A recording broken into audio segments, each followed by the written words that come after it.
Okay, mga kagala vlog, papakita ko naman sa inyo yung falls dito sa Barangay Kali, Sitio, Kapantagan.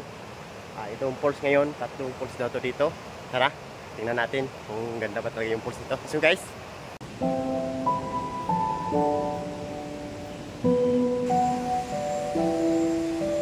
ito naman yung dadaanan, mga kagala vlog. Ito, naabot sa 20 step lang. Pagod.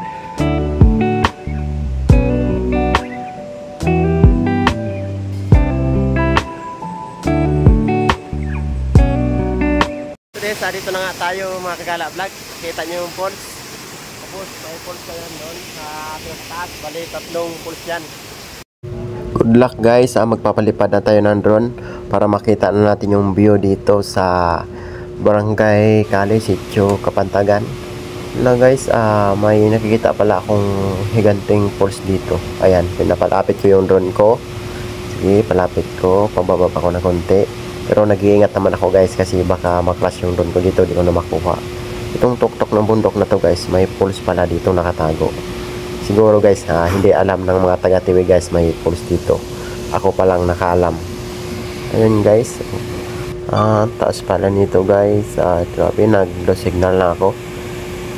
Nawala yung GPS ko. Grabe guys, pero bumabalik naman yung signal ko. Itong height ng drone ko guys, height niya nasa 300 meters. Kasi bundok to, baka sumabit yung drone ko. Kasi bawal na yung 300 meters, dapat hanggang 120 lang yung taas ko. Pero pinasobrahan ko na lang kasi baka sumabit yung dito sa mga kahoy. Pero pinabababa ko ng konti guys. Itong falls na to, ng height niya nasa 200 meters kasi 300 na itong drone ko, yung height ng drone ko. Good luck guys. Yung mga taga Bicolano, shout out sa inyo. Puntahan nyo to para makita itong kagandahan dito. May falls palang maganda dito para mapuntahan na rin ng mga taga-adventure. Good luck. Huwag nyo kalimutan, paki-subscribe my YouTube channel, paki-follow na rin yung bell. Good luck. Thank you.